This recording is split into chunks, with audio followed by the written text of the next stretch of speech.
Spread of a measurement refers to the distance between its numbers or the numerical value of the difference between its numbers from the mean value of the measurement.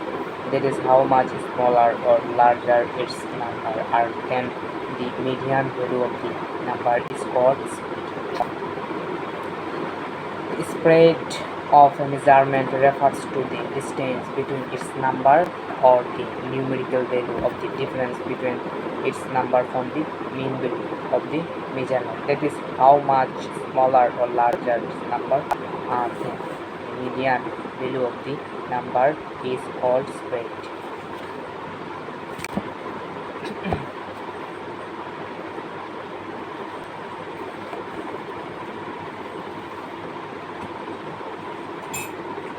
সংখ্যার গাণিতিক বিভাগ 7 বেদাঙ্ক 1 মোটামুটি অঙ্ক সংখ্যাটা কি x1 x2 থেকে x1 গাণিতিক x গাণিতিক কত দুইটা যোগ করে দুইটা যোগ করে 2 দ্বারা ভাগ হবে, দুইটা যোগ করে 2 দ্বারা ভাগ হচ্ছে।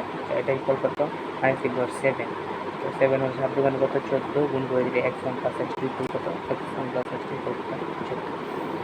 বেদাঙ্ক 1 হতে পরিমিত ব্যবধান হচ্ছে √1। বেদাঙ্ক 1 হলে √1 হচ্ছে পরিমিত ব্যবধান হচ্ছে প্রথমটা মাইনাস দ্বিতীয়টা ভাগ 2। পরিমিত ব্যবধানটা কি প্রথমটা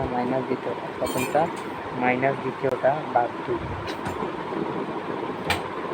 x1 - x2 কত আছে 2 আছে। তো 1 2 সমাধান করে x1 x সমান সংখ্যা কি আছে দুইটা সংখ্যা দিচ্ছে 8 আর 6 আছে।